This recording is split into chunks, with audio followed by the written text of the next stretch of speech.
నోరుంది కదా అని మాట్లాడేస్తే కరెక్ట్ కాదు. ఈరోజు చంద్రబాబు నాయుడు లాంటి డర్టీ పొలిటీషియన్ వల్ల మనకి స్టేడియంస్ లేకుండా, రాజధాని లేకుండా ఈరోజు మనం అన్యాయం అయిపోయినాం. అలాగే ఈరోజు కాంగ్రెస్తో కొన్ని రోజులు కుమ్మక్కై, ఇప్పుడు బీజేపీతో కుమ్మక్కై, మళ్ళీ కాంగ్రెస్తో కుమ్మక్కై, మళ్ళీ మొన్న అమిత్ షా దగ్గరికి వెళ్ళి కాళ్ళు పట్టుకొని తన రాజకీయం కోసం, తాను అధికారంలో రావటం కోసం అందితే జుట్టు అందకపోతే కాళ్ళు అన్న చందంగా ముందుకు వెళ్తున్నాడే తప్ప ఈ రాష్ట్రంలో ఉన్న పేదవాళ్ళ కోసం, ఈ రాష్ట్రంలో ఉన్న క్రీడాకారుల కోసం చంద్రబాబు నాయుడు ఇది చేశాడు అని ఒక్క పాయింట్ చెప్పండి. జగన్ గారు చేశారు అని చెప్పడానికి కొన్ని వందల సాక్ష్యాలు ఉన్నాయి.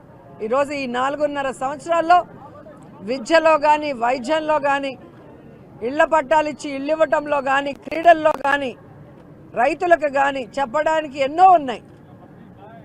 ఈరోజు చంద్రబాబు నాయుడు, లోకేష్ని ప్రజలు నమ్మటం లేదు, వారు చెప్పే అబద్ధాలని ఎవరు పట్టించుకోవటం లేదనే ప్యాకేజీలు ఇచ్చి ఈరోజు పవన్ కళ్యాణ్ తీసుకొచ్చి చంద్రబాబు నాయుడు, లోకేష్ మాట్లాడిన దాన్నే ఆయనతో మాట్లాడిచ్చారు.